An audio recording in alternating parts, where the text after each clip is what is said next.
En nuestros días hay una proliferación de personas que profesan ser profetas. Si alguien se levantara hoy y dijera que es un verdadero profeta, ¿lo sabría usted? ¿Cómo lo distinguiría? Ya que la palabra de Dios afirma que en los últimos días habría profetas falsos y verdaderos. Pero ¿cómo distinguir al falso del verdadero? A continuación escuchemos al pastor Esteban Bor con el mensaje titulado Profetas falsos y verdaderos. Padre Celestial, te damos gracias esta noche por el privilegio una vez más de estar aquí en tu casa de oración para estudiar tu santa palabra. Pedimos, Señor, que al estudiar lo que la Biblia tiene que decir en cuanto a profetas falsos y verdaderos, que tú nos des el discernimiento para poder distinguir la verdad del error y que podamos saber cómo determinar si un profeta es verdadero o falso. Al estudiar el tema del don de profecía en la iglesia remanente, pedimos la dirección de tu Santo Espíritu. Te lo pedimos en el nombre de Jesús. Amén. Quiero invitarles esta noche a abrir sus Biblias juntamente conmigo al libro de Mateo, el capítulo 7, y vamos a leer el versículo 15. Mateo, el capítulo 7 y el versículo 15. Creo que es un versículo muy bien conocido por la mayoría de nosotros, pero vale la pena leerlo de nuevo. Dice allí en Mateo 7, 15, y guardaos de los falsos profetas, que vienen a vosotros con vestidos de oveja. Ahora, cuando nosotros hablamos de un falso profeta, generalmente la gente piensa que un falso profeta es alguien que profetiza algo que no sucede. Es decir, alguien que pronostica el futuro. Pero en realidad en la Biblia un profeta falso no es alguien que es secular, alguien que no es un cristiano, sino un profeta falso es uno que se levanta dentro de la misma iglesia y que profesa servir a Cristo, pero que al mismo tiempo, como dice aquí, en vez de ser cristiano, en todo sentido de la palabra, es un lobo rapaz. Ahora, yo quiero que ustedes noten aquí que dice que los falsos profetas se visten con vestiduras de oveja. Ahora, ¿qué representa la oveja o el cordero en la Biblia? Representa a Jesús. Entonces yo pregunto, ¿estos falsos profetas profesan hablar por Jesús? Sí, porque están vestidos de ovejas. Son de adentro de la iglesia cristiana, pero son falsos profetas. Ahora, notemos también lo que nos dice Mateo, el capítulo 24, y vamos a leer el versículo 24, y por favor no olviden este versículo, porque antes de terminar esta noche vamos a regresar a él. Mateo 24 y el versículo 24 dice lo siguiente: porque se levantarán falsos cristos y falsos profetas, y darán señales grandes y prodigios, de tal manera que engañarán, si es posible, aún a los escogidos. Ahora yo pregunto, ¿en los últimos días entonces va a haber falsos profetas? Claro que sí. Ahora, aquí está el concepto clave. Si va a haber falsos profetas, es porque también debe existir el verdadero don de profecía. Porque el diablo solo falsifica lo que Dios tiene verdadero. Así que si va a haber falsos profetas que se visten como ovejas, es decir, profesan servir y seguir a Jesús, debe ser que también en la iglesia va a haber profetas verdaderos que en verdad sirven a Jesús y que en verdad son de Cristo.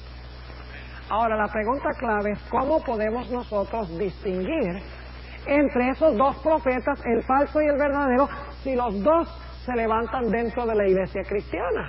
Si los dos profesan ser cristianos, si los dos profesan servir al Señor, ¿cómo podemos nosotros determinar si es un profeta falso o si es un profeta verdadero?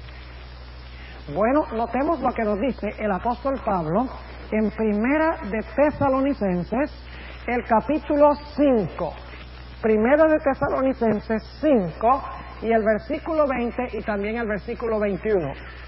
Dice allí: no menospreciéis las profecías, examinadlo todo y retened lo bueno. Noten que no debemos menospreciar las profecías, pero ¿qué debemos hacer?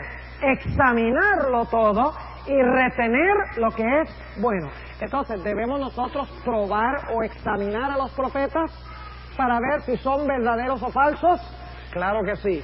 Ahora, esta noche vamos a hablar de cómo distinguir un profeta falso de uno verdadero. Y vamos a ver que en la iglesia remanente de Dios va a existir el don de profecía. Ahora, permítame repasar lo que estudiamos anoche, porque es la base para lo que vamos a estudiar esta noche. Ustedes recuerdan que anoche hablamos sobre la identidad de la iglesia remanente de los últimos días de Dios. Y nos dimos cuenta que hay una secuencia de poderes en la Biblia, desde el Antiguo Testamento hasta cuando se levanta la iglesia remanente, para que sepamos exactamente cuándo se iba a levantar esa iglesia. Ahora, déjenme repasar con ustedes Apocalipsis, el capítulo 12. Y no vamos a leer los versículos porque esto lo estudiamos anoche, pero quiero que tengan el cuadro claro en sus mentes. Ustedes recuerdan que Apocalipsis 12 empieza en el Antiguo Testamento, antes de que la mujer haya tenido el niño, antes del nacimiento de Jesús.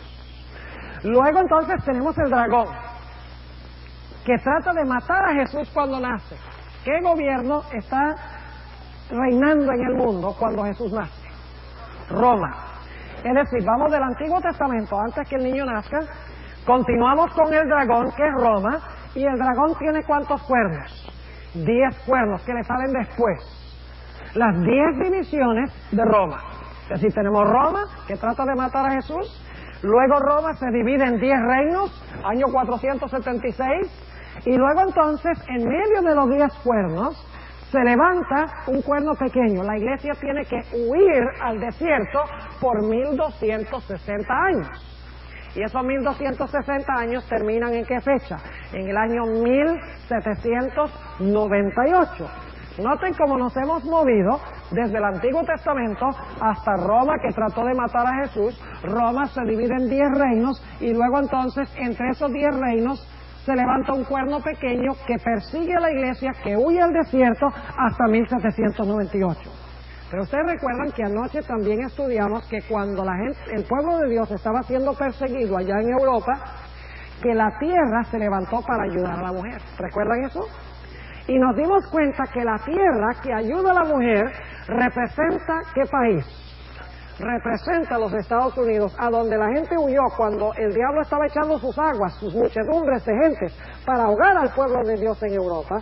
Encontramos anoche que ellos huyeron acá a la tierra, a los Estados Unidos, para hallar refugio de la persecución.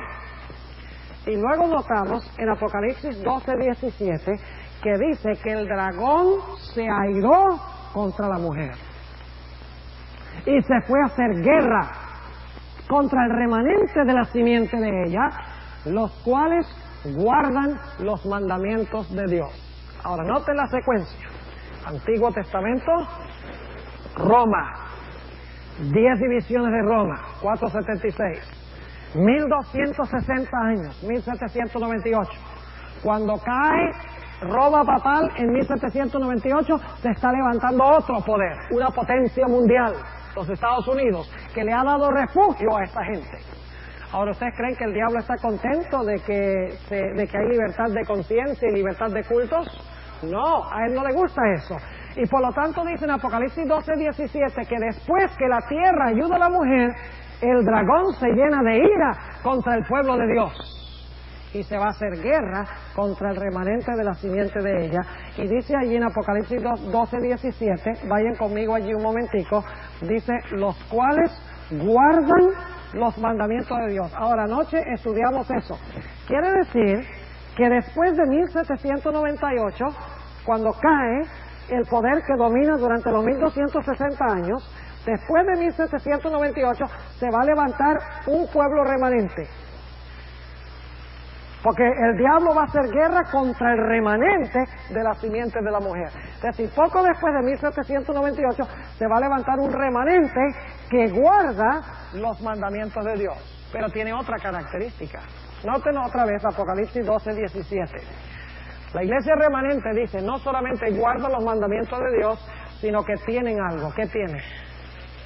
Tienen el testimonio de Jesucristo. Ahora surge la pregunta, ¿qué es el testimonio de Jesucristo?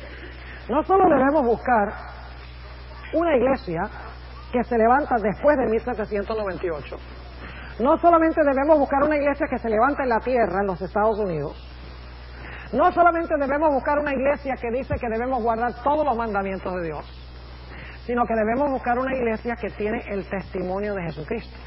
Ahora, ¿qué es el testimonio de Jesucristo? Vayan conmigo a Apocalipsis 19 y el versículo 10. Apocalipsis 19 y el versículo 10. Y quiero que presten cuidadosa atención a esto. Apocalipsis 19 y el versículo 10. Aquí está hablando de Juan. Se le aparece un ángel y dice que Juan quiere adorar al ángel. Declara, y yo me eché a sus pies para adorarle. Y él me dijo, mira que no lo hagas, no me adores. Y luego dice, yo soy siervo contigo y con tus hermanos que tienen el testimonio de Jesús. ¿Qué tienen los hermanos de Juan? El testimonio de Jesús. No olviden eso. Los hermanos de Juan tienen el testimonio de Jesús. ¿Y qué es el testimonio de Jesús? Dice, adora a Dios.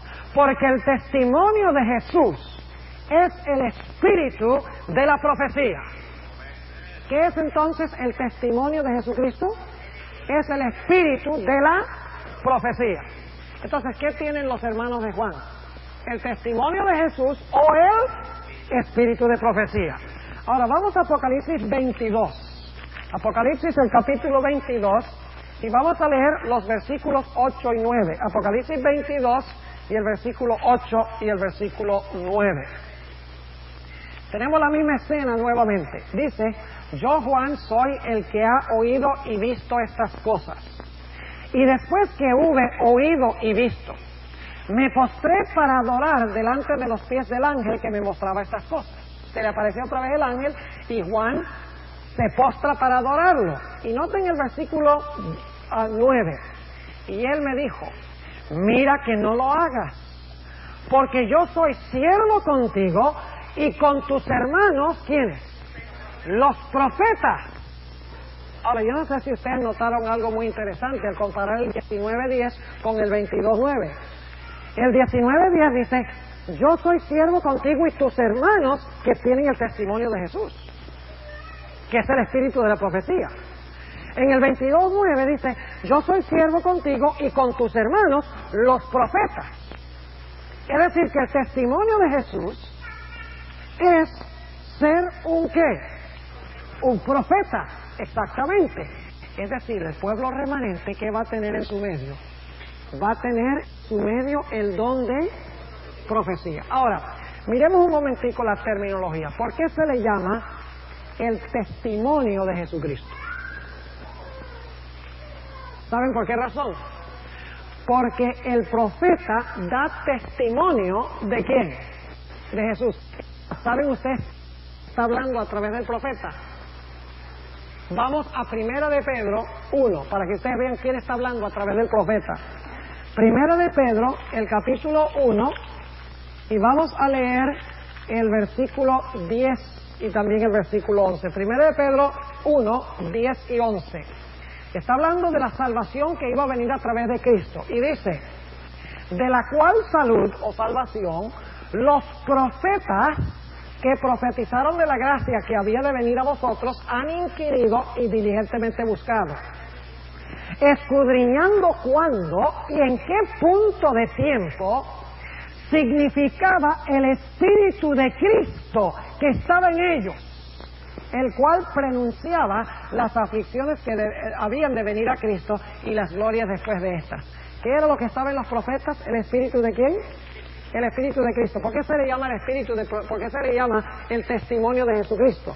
Porque a través del profeta está hablando ¿quién? Cristo. Las profecías son el testimonio de Cristo. Cristo da testimonio a través de los profetas.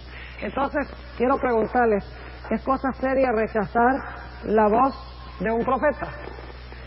Cuando usted rechaza lo que dice un profeta, ¿a quién está rechazando? Está rechazando a Jesús, porque Jesús es el que da testimonio a través del profeta. El testimonio de Jesucristo es el espíritu de profecía. Ahora, se le llama el espíritu de profecía porque el don de profecía es uno de los dones del Espíritu Santo. Dios puso en la iglesia primeramente apóstoles, luego profetas, dice en Efesios el capítulo 4. Así que es el espíritu de profecía porque el Espíritu Santo es el que da el don de profecía. Es el testimonio de Jesucristo porque Cristo testifica de sí mismo a través del profeta. Esto quiere decir que si usted rechaza lo que dice un profeta verdadero, usted está rechazando a Cristo y también está rechazando al Espíritu Santo que habla a través del profeta. Eso es muy serio, porque la Biblia dice que criticar la obra del Espíritu Santo es cometer ¿qué cosa? El pecado que no tiene perdón. Muy serio esto. Ahora, vamos a notar lo que dice Apocalipsis 13. ¿Está claro Apocalipsis 12? Primero el dragón, primero el Antiguo Testamento, cuando el niño no ha nacido. Luego el dragón, cuando el niño nace, Roma.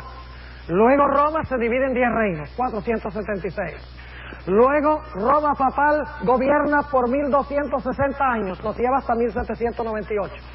En 1798 se levanta un poder de la tierra, los Estados Unidos, para ayudar a la mujer.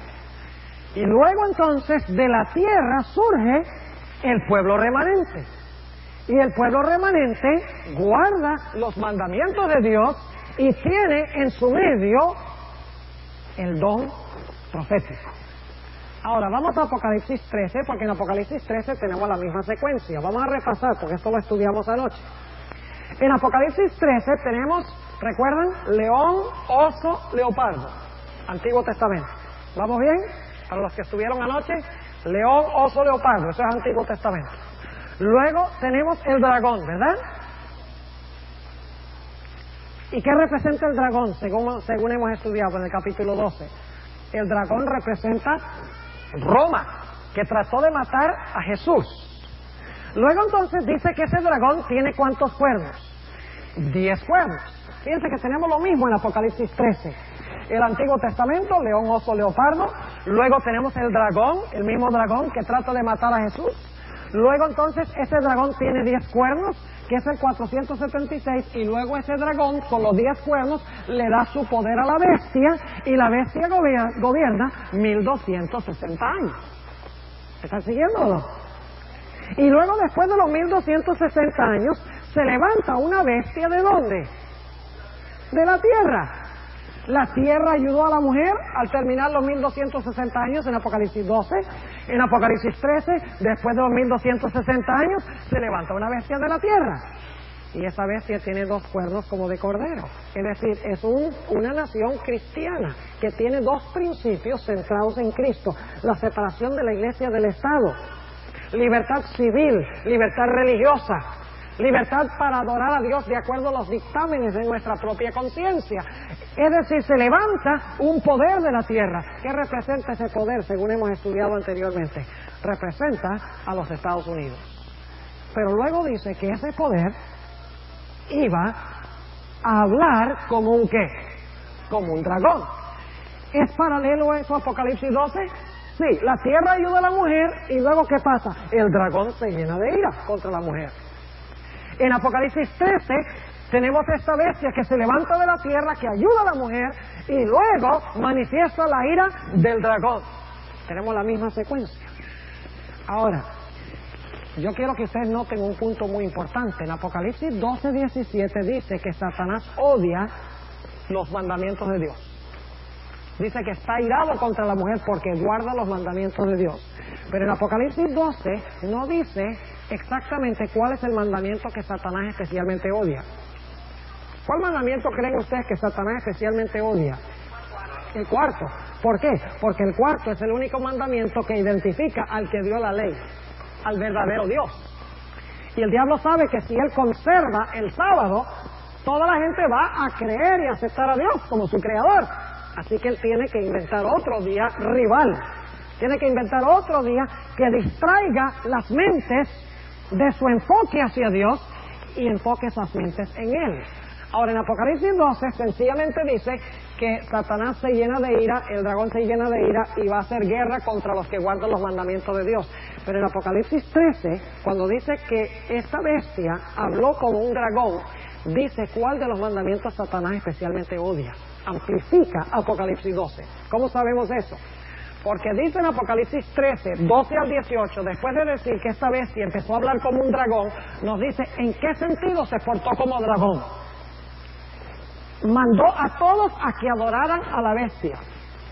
Mandó a todos a que adoraran la imagen de la bestia. Y mandó a todos a recibir la marca de la bestia. Ahora, aquí viene el punto crucial. En Apocalipsis 12, 17 dice que el dragón se llena de ira contra los que guardan los mandamientos. En Apocalipsis 13 dice que esta segunda bestia se llena de ira y habla como un dragón e impone la marca de la bestia. ¿Creen ustedes entonces que la marca de la bestia algo tiene que ver con los mandamientos de Dios? Tiene que ser, porque en el 12:17 dice que está airado con los mandamientos de Dios. En el capítulo 13 dice que está tan airado que impone la marca de la bestia. Y ya hemos visto en un estudio anterior que la marca de la bestia es el papado, lo hemos identificado claramente en una presentación anterior. La bestia es el papado. ¿Y qué dice el papado que es la señal de su autoridad y su poder, la marca de su poder? El hecho de haber cambiado, según ellos, el sábado al domingo, porque si alguien puede cambiar la ley de Dios, tiene que ser Dios. Y la Iglesia Católica ha enseñado que el Papa es Dios en la tierra, es el representante de Dios en la tierra. Y por lo tanto, la marca de la bestia es la imposición del primer día de la semana como día de reposo. Así que el diablo, según el 12:17, odia los mandamientos de Dios, pero según el capítulo 13, odia especialmente el cuarto, por eso impone la marca de la bestia. Ahora vamos a nuestro segundo punto. En el 12:17 dice que odia también el testimonio de Jesucristo, que es el espíritu de profecía. Ahora, en el capítulo 13, ¿cómo trata Satanás de contrarrestar el espíritu de profecía? Trata de contrarrestar el sábado imponiendo la marca de la bestia. Pero ¿cómo trata Satanás de contrarrestar el don de profecía en la iglesia remanente? La respuesta la encontramos en Apocalipsis 16:13. Vayan conmigo a Apocalipsis, el capítulo 16 y el versículo 13. Y antes de leer este versículo, en Apocalipsis 16:13, necesito hacer una aclaración. Y es que en Apocalipsis 12 y 13 tenemos dragón, bestia y luego la segunda bestia, ¿verdad? Tenemos el dragón en el capítulo 12, tenemos la primera bestia que se levanta del mar en Apocalipsis 13, 1 al 10, y luego tenemos la segunda bestia de Apocalipsis 13 que se levanta de la tierra. Tenemos tres poderes: dragón, primera bestia del mar y la segunda bestia de la tierra, o lo que se conoce como la imagen de la bestia. Ahora, noten Apocalipsis 16:13 y el nombre que se le da a estos tres poderes. Dice allí: y vi salir de la boca del dragón. ¿Ya hemos visto el dragón en el capítulo 12? Sí. Vi salir de la boca del dragón y de la boca de la bestia. ¿Ya vimos la bestia también? En el capítulo 13, la primera parte, sí, pero ahora noten lo que dice. Vi salir de la boca del dragón y de la boca de la bestia y de la boca de ¿quién? Del falso profeta. Esa segunda bestia de Apocalipsis 13 se le llama ¿qué cosa? El falso profeta. ¿Cómo va a tratar Satanás de contrarrestar el verdadero don profético que estableció Dios en su pueblo remanente? Lo va a hacer levantando un ¿qué? Un falso profeta. Y entonces tendremos que decidir si aceptar lo que enseña el verdadero profeta o lo que enseña el falso profeta. ¿Están entendiendo o no? Ahora vamos a hacernos la pregunta: ¿cómo podemos distinguir cuál es cuál? Notemos otra vez Apocalipsis 16:13. Hay tres términos aquí muy importantes que vamos a encontrar en el Antiguo Testamento. Dice: y vi salir ¿de dónde? De la boca. ¿Qué sale de la boca? ¿Qué sale de su boca? No, ¿qué sale de la boca de ustedes? Ahorita, ¿qué está saliendo de la boca? Palabras. Gracias. Estamos hablando de lo que entra a la boca, estamos hablando de lo que sale. Lo que sale de la boca son palabras, enseñanzas. Dice, vi salir de la boca del dragón, de la boca de la bestia y de la boca del falso profeta 3 espíritus que inmundos. Así que noten, el falso profeta le sale de la boca espíritus inmundos. No olviden eso, porque vamos a regresar a ese punto dentro de unos momentos. Ahora, ¿cómo distinguimos nosotros un falso profeta de uno verdadero? ¿Cómo podemos saber quién tiene el verdadero don profético y quién tiene el falso don profético? La respuesta es que nosotros necesitamos regresar al Antiguo Testamento para ver cómo define el Antiguo Testamento un falso profeta. Así que vamos allá al Antiguo Testamento y vamos al primer lugar a donde se dan pautas para distinguir a un profeta falso de uno verdadero. Vamos a Deuteronomio 13. Deuteronomio el capítulo 13 y vamos a leer de los versículos 1 al 6. Y déjenme decirles de una vez algunas cosas en cuanto al falso profeta en la Biblia. En la Biblia, un falso profeta siempre se levanta del medio del pueblo de Dios. Siempre.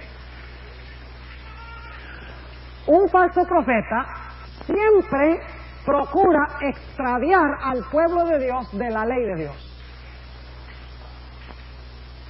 Un falso profeta puede hacer señales y prodigios. ¿No creen ustedes que eso es Mateo 24, donde dice que los falsos profetas harán señales y prodigios? ¿No creen ustedes que eso es por primera vez en Mateo? Eso ya está en el Antiguo Testamento, lo vamos a ver. Los falsos profetas pueden hacer señales y prodigios. Profesan ser de Dios.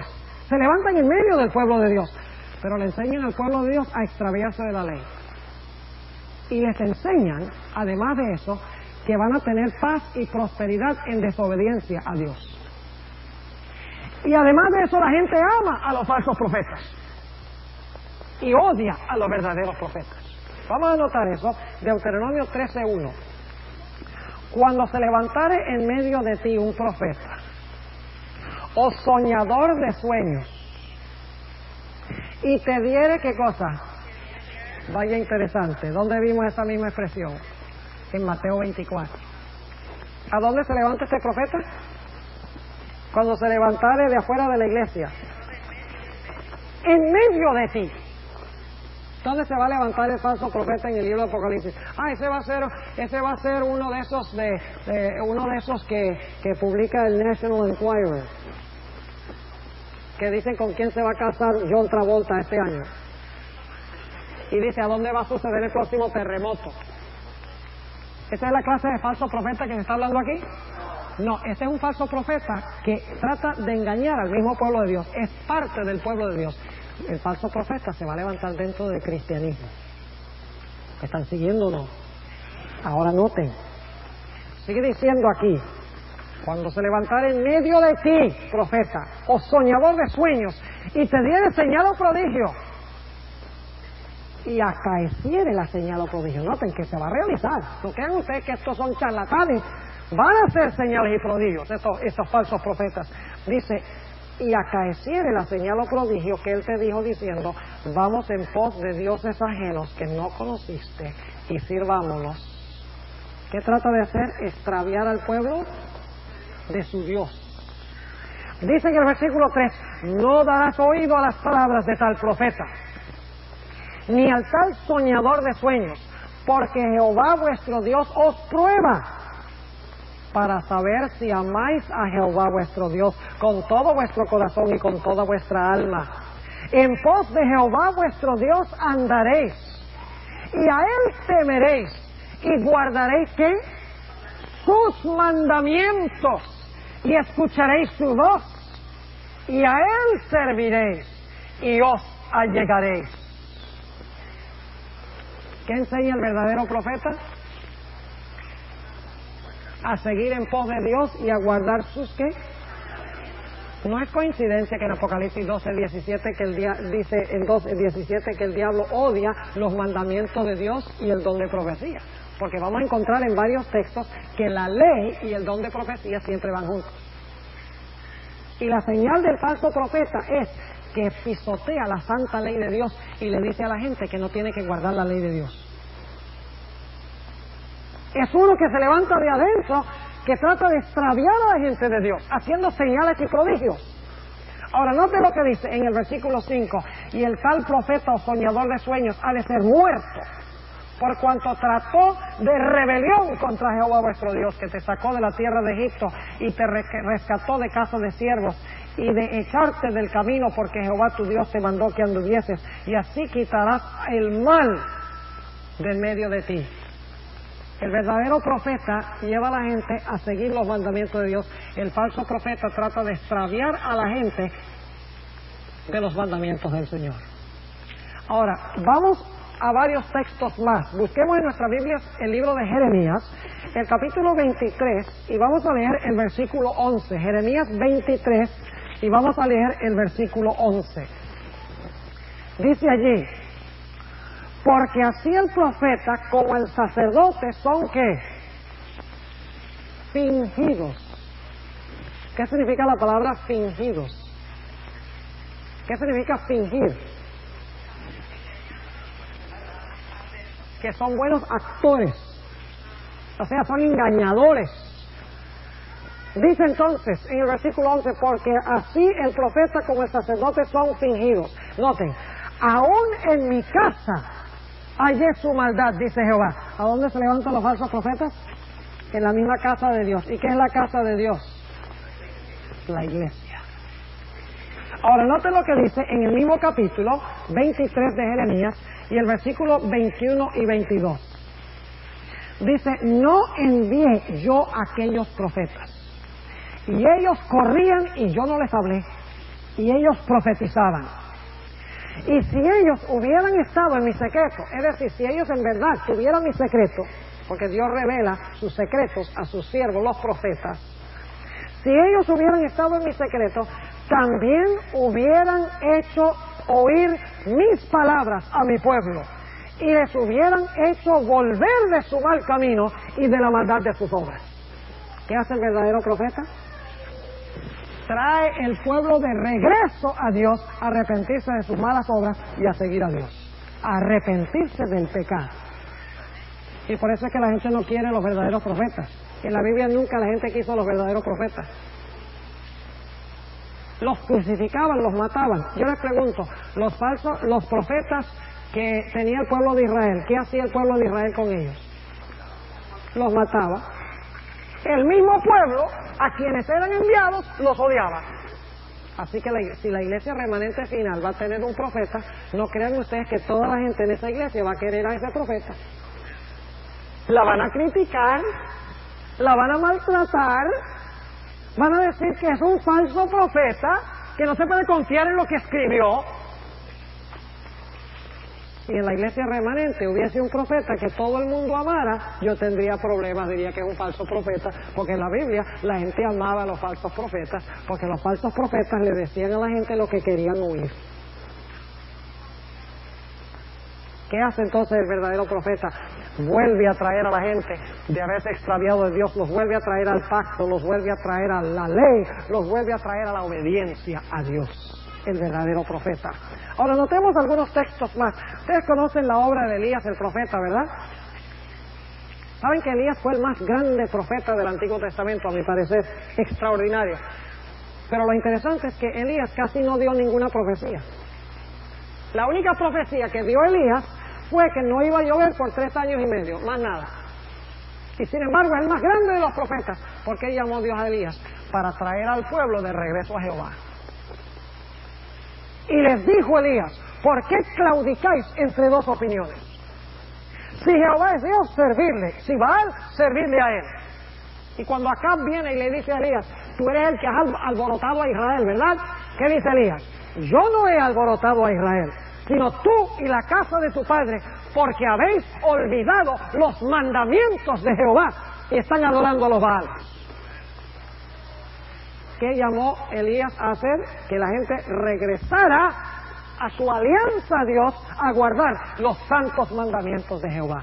El verdadero profeta trae a la gente a respetar la ley de Dios, a respetar los mandamientos de Dios, a temer a Dios en el sentido correcto, a amar a Dios suficiente como para obedecerle. Ahora notemos algunos textos más. Vayan conmigo ahora a Primera de Reyes 22, a una historia muy interesante. Ustedes recuerdan que yo les mencioné que vamos a regresar otra vez a los 3 elementos donde le salen espíritus inmundos de la boca al falso profeta. Ahora vamos a notar de dónde viene esta terminología. Primera de Reyes, el capítulo 22. Primera de Reyes, el capítulo 22. Y yo les voy a contar la historia, porque es un capítulo largo. Les voy a contar qué fue lo que pasó. El pueblo de Israel se dividió en 2 partes. Las 10 tribus del norte y las 2 tribus del sur se separaron. Las 10 tribus del norte se conocían como el reino de Israel, mientras que las 2 tribus del sur se conocían como el reino de Judá. Tenían diferentes reyes. Y un día, Josafat, el rey de las 2 tribus del sur, Josafat era un buen rey, fue a visitar a Acab en Samaria, el rey de las 10 tribus del norte. Y a Acab, que era un rey malo, se le ocurrió la idea de que sería bueno que ellos fueran a luchar juntos contra sus enemigos los sirios para conquistarlos. Y entonces Acab le dice a Josafat: ¿cómo te parece, Josafat? ¿No sería buena idea, ya que estamos aquí juntos, de que unamos nuestros ejércitos y luchemos contra los sirios? A lo mejor les vamos a ganar. Entonces le dice Josafat: bueno, Acab, ¿tú no crees que sería buena idea que nosotros consultáramos a Jehová? ¿No tienes algún profeta aquí? Y lo que dice Acab es: profetas, eso de sobra tengo. Y mandó a traer 400 profetas que tenía. Y le dijo: mira, nosotros queremos ir a pelear contra los sirios en Ramot de Galaad. ¿Qué creen ustedes? ¿Debemos ir o no? Oh, claro que sí, dicen ellos. Oh, rey, si ustedes van a ganar una rotunda victoria sobre sus enemigos. Y entonces dice Acab: aleluya, lo que yo quería oír.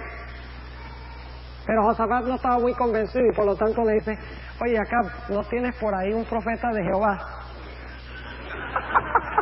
Lo pueden leer ahí en 1 Reyes 22. ¿No tienes un profeta de Jehová? Y Acab dice: yo quiero leerlo. Acab dice: claro que sí. Allá lo tengo en la cárcel. Noten el versículo 8. Y el rey de Israel respondió a Josafat: aún hay un varón por el cual podríamos consultar a Jehová, Miqueas, hijo de Imla, mas yo le aborrezco, porque nunca me profetiza bien, sino solamente el mal. Y Josafat dijo: no hable el rey así, tráigame ese, que ese es el profeta de Jehová.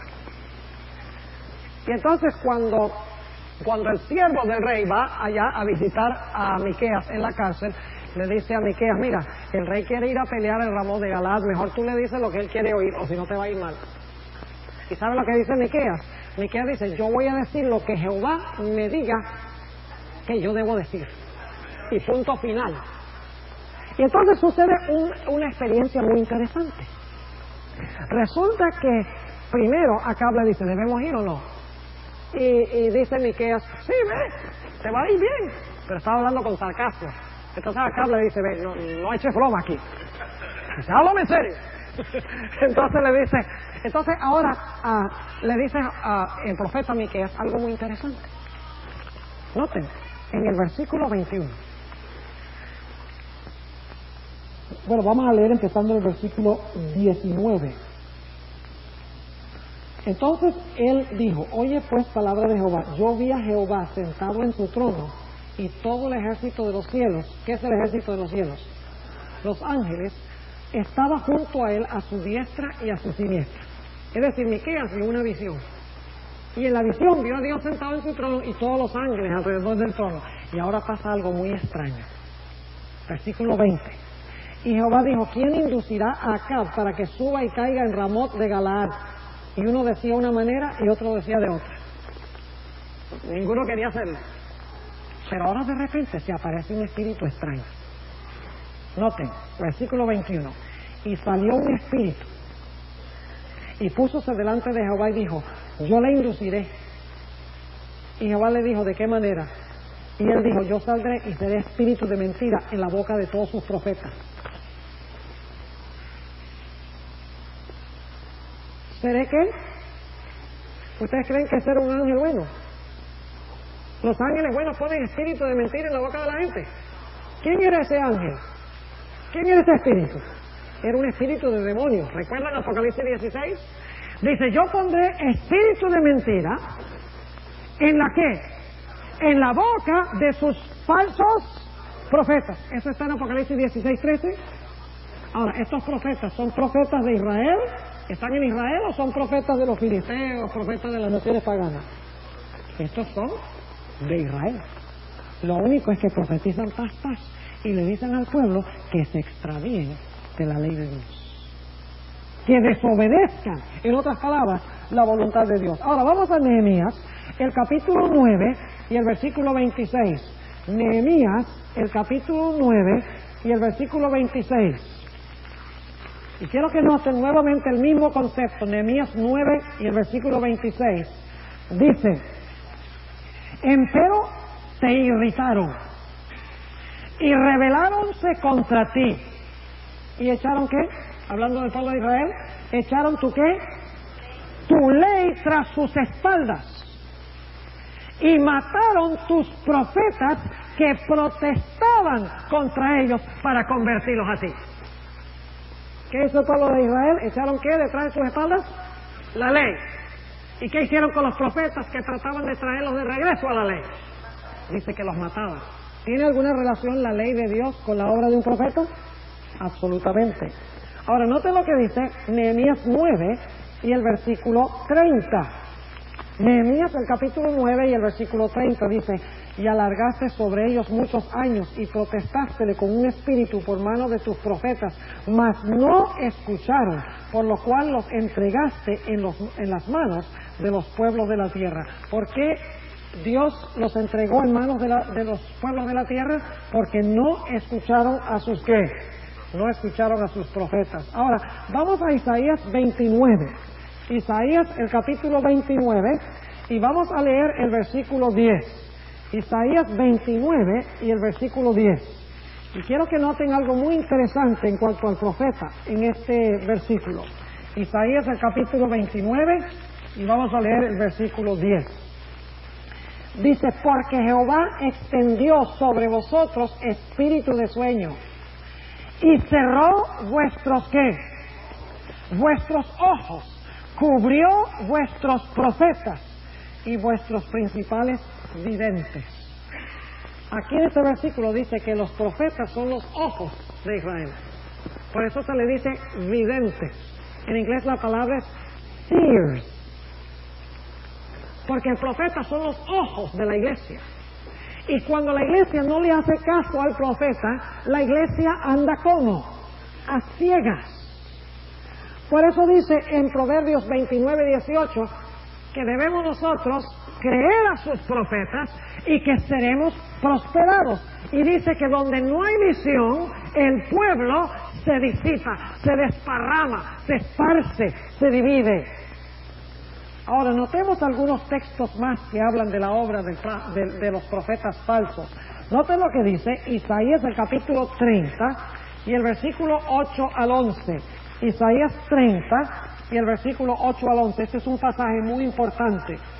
Dice, ve pues ahora y escribe esta visión en una tabla delante de ellos y asiéntala en un libro, para que quede hasta el postrero día para siempre por todos los siglos, que este pueblo es rebelde, hijos mentirosos, hijos que no quisieron oír ¿qué cosa?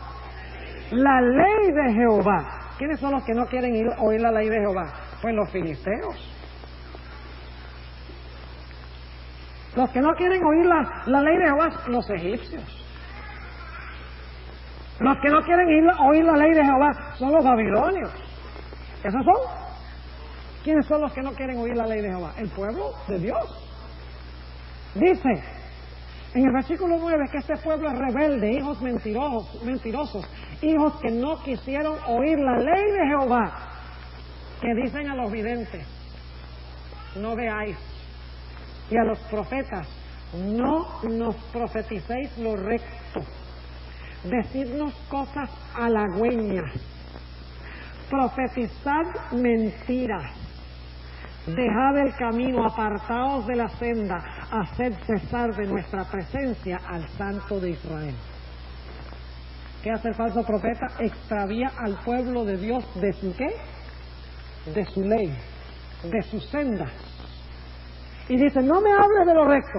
Ustedes recuerdan que leímos un versículo donde dice que en los últimos días la gente tendrá comezón de oír. ¿Recuerdan eso?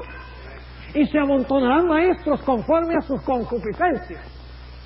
¿Qué quiere decir esto? Que en los últimos días la gente va a tener comezón de oír lo que ellos quieren oír. Y por lo tanto van a decirle a los maestros, ¿tú estás dispuesto a enseñarme lo que yo quiero oír? ¿Así? Ok, entonces ven, enséñame. Eso es lo que significa comezón de oír lo que ellos quieren oír. Y se van a amontonar maestros que les enseñen lo que quieren oír. ¿Y qué es lo que quieren oír? Que la ley de Dios fue clavada en la cruz. Que el pueblo de Dios ya no tiene que guardar la ley. Que no estamos bajo la ley sino bajo la gracia. Que eso del sábado era para los judíos. Que eso era para Israel. Que eso era de Moisés. Que eso no es para la iglesia hoy. Pero el verdadero remanente enseñará que hay que guardar los mandamientos de Dios. Y el profeta del remanente enseñará el mismo concepto. Ahora, noten lo que dice Jeremías, el capítulo 26 y el versículo 4 al 6. Jeremías 26, 4 al 6. Nuevamente la ley se conecta con el don de profecía. Jeremías 26, ¿y qué dije yo? El versículo 4 al 6. Dice lo siguiente, les dirás pues, así ha dicho Jehová, si no me oyeres para andar en mi ley, la cual di delante de vosotros para atender a las palabras de mis siervos los profetas. ¿Qué enseñan los profetas al pueblo? A que ande en ¿qué? En la ley, dice aquí. Un verdadero profeta enseña que debemos andar en la ¿qué? En la ley. Y luego Dios dice que los va a destruir porque los profetas no enseñan que se debe andar en la ley. Ahora alguno dirá, pero pastor, ¿está usted diciendo que Dios nos va a salvar porque guardamos la ley? No. Lo que estoy diciendo es que el que es verdadero hijo de Dios va a querer guardar la ley por amor a Jesús. Y el que enseña que la ley fue clavada en la cruz, en realidad no ama a Jesús. Porque el verdadero hijo de Dios ama la ley y odia el pecado. Mientras que el pecador odia la ley y ama el pecado. Ahora, noten lo que sigue diciendo aquí. En el libro de Jeremías, alguno dirá, bueno pastor, pero si los falsos profetas le enseñan mal a la gente, entonces la gente no tiene la culpa. Vamos a ver qué dice la Biblia en cuanto a eso. Jeremías 5. Jeremías el capítulo 5. Y vamos a leer el versículo 31. Jeremías 5, 31. Dice, los profetas profetizaron mentiras. Y los sacerdotes dirigían por manos de ellos. Y mi pueblo así lo quiso. ¿Quién tiene la culpa? Cuando un miembro de una iglesia dominical va y le dice a su pastor, pastor, ¿cuál es el día de reposo? Porque yo estaba asistiendo a unas conferencias donde me ha mostrado en la Biblia que es el sábado. ¿Cuál es el día de reposo? Ah, dice, es el domingo, Cristo resucitó el domingo. ¿Seguro, pastor? Seguro. Ah, gracias, pastor. Punto final. Porque la gente respeta a sus pastores más que a la Biblia. Déjenme preguntarles, ¿por qué la mayoría de la gente rechazó a Jesús? Porque respetaban más a sus dirigentes religiosos que a Jesús. Por eso, si los dirigentes no se hubieran interpuesto entre Jesús y el pueblo, la historia hubiera sido muy diferente. Pero la gente le preguntaba a sus sacerdotes, mire, que este hombre es de Dios o no es de Dios. ¿Qué es eso? ¿No es de Dios? Olvídese. Entonces no. Pero no estudiaban por sí mismos. ¿Están entendiendo lo que estoy diciendo? Ahora, note lo que dice Zacarías 7 y el versículo 12. Zacarías el capítulo 7 y el versículo 12. Aquí encontramos en el penúltimo libro del Antiguo Testamento una declaración muy importante. Dice allí, y pusieron su corazón como diamante. ¿No creen ustedes por lo que era muy precioso lo que estaban haciendo? El diamante es muy duro. Dice, y pusieron su corazón como diamante. ¿Para qué? Para no oír la ley ni las palabras que Jehová de los ejércitos enviaba por su espíritu por mano de los profetas primeros. Ah, ¿el espíritu de qué? De profecía. Dios a través del espíritu habla a través de sus profetas. Y la gente no quería oír la ley. Por eso era que crucificaban a quienes. Crucificaban a los profetas. Ahora volvamos otra vez a ese pasaje de Apocalipsis 16:13. Cuando habla allí del falso profeta, ese falso profeta es un forastero, un ateo,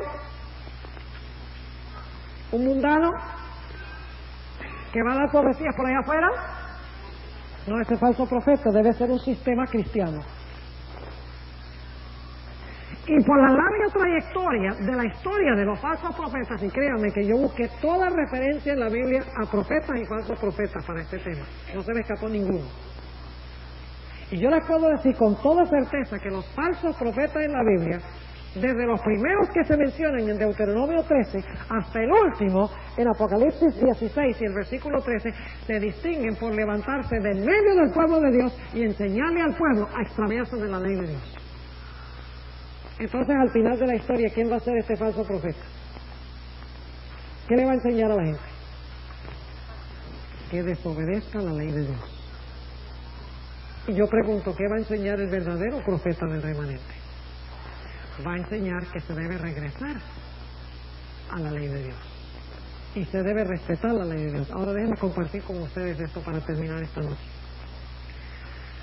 La iglesia adventista del séptimo día tiene en su medio un profeta. Y déjeme decirles cuándo se levantó ese profeta. Y déjeme decirles cómo se relaciona ese profeta con la Biblia. Porque la gente entiende muy mal. Las iglesias no adventistas entienden mal lo que la iglesia adventista concibe como el don de profecía. Ustedes recuerdan que estudiamos que el remanente de Dios se iba a levantar después de 1798. ¿Y se le iba a levantar dónde? En los Estados Unidos. Iba a enseñar que hay que guardar ¿cuántos mandamientos? Todos los mandamientos de Dios. Iba a tener en su medio el don de profecía. Ahora escuchen lo que les voy a decir, esto es lo extraordinario. En el año 1844 surgió la iglesia adventista del séptimo día, poco después de 1798. Surgió en Nueva Inglaterra, en los Estados Unidos de América. Fue un movimiento que desde sus comienzos enseñó que la ley de Dios hay que respetarla. No solamente 9 de los mandamientos, sino los 10 mandamientos, incluyendo el mandamiento del sábado. Y en 1844, cuando surgió esa iglesia, Dios levantó en la iglesia adventista una profetisa llamada Elena G. de White. Y déjenme decirles algunas cosas en cuanto a Elena G. de White. La iglesia adventista no cree que Elena White es un añadido a la Biblia, ni cree que ella es otra Biblia, ni consigue doctrinas de Elena White. La iglesia adventista cree que nuestras doctrinas deben ser comprobadas solo de la Biblia. Entonces usted dice, bueno, ¿para qué la hermana White? Sencillamente, el propósito por el cual Dios levantó a la hermana White es porque la gente se había extraviado de la Biblia. Dios quiso levantar un profeta que nuevamente llevara a la gente a estudiar la Biblia. La hermana White no presenta ninguna doctrina que no esté en la Biblia. Todas están allí. Ella amplifica, ella describe más ampliamente lo que está en la Biblia, pero no añade nada que no esté en la Biblia en principio. Déjenme darles un ejemplo. La hermana White dice que fumar es un pecado grave, terrible, porque contamina y destruye el templo de Dios, que es el cuerpo. ¿Ustedes creen que ese es un principio bíblico? Pero la Biblia no dice no fumarás. Es cierto. Pero la hermana White toma el principio y Dios le dijo, mire, el cigarrillo, aunque la Biblia no dice no fumarás, el cigarrillo es un veneno insidioso, mortal, que destruye el templo del cuerpo. ¿Está añadiendo la hermana White a la Biblia? No. Está tomando un principio y lo está aplicando al mundo moderno, como siempre han hecho los profetas. Y déjenme decirles esto. ¿Saben ustedes que en los escritos de Moisés se encuentran todas las enseñanzas de la Biblia, toditas, sin excepción? Y saben ustedes que después de Moisés se levantaron los profetas no le añaden nada a lo que enseñó Moisés. Este es un tema un tema propio para otro tiempo, porque tengo un tema de 2 horas, nada más para comprobar lo que les estoy diciendo ahora. Pero los profetas sencillamente le dicen a la gente, mire, regresen a lo que escribió Moisés. Y luego los autores del Nuevo Testamento dicen, mire, regresen a lo que escribieron los profetas y Moisés. Y luego Dios levanta la mano y le dice, mire, pueblo, vuelvan otra vez al Nuevo Testamento, a los profetas y a Moisés. La iglesia adventista no es como la iglesia de los mormones, que tienen a su profeta José Smith, pero José Smith inventa doctrinas que no se encuentran en la Sagrada Escritura. Así que Dios ha levantado en este movimiento un profeta moderno, exactamente como lo dice la profecía. Las credenciales divinas están en la Biblia y muestran que este es el pueblo remanente de Dios. Yo quiero invitarles a que reflexionen sobre esto y que acepten el mensaje de Dios y escojan durante el transcurso de esta conferencia unirse después de estudiar al pueblo remanente de Dios.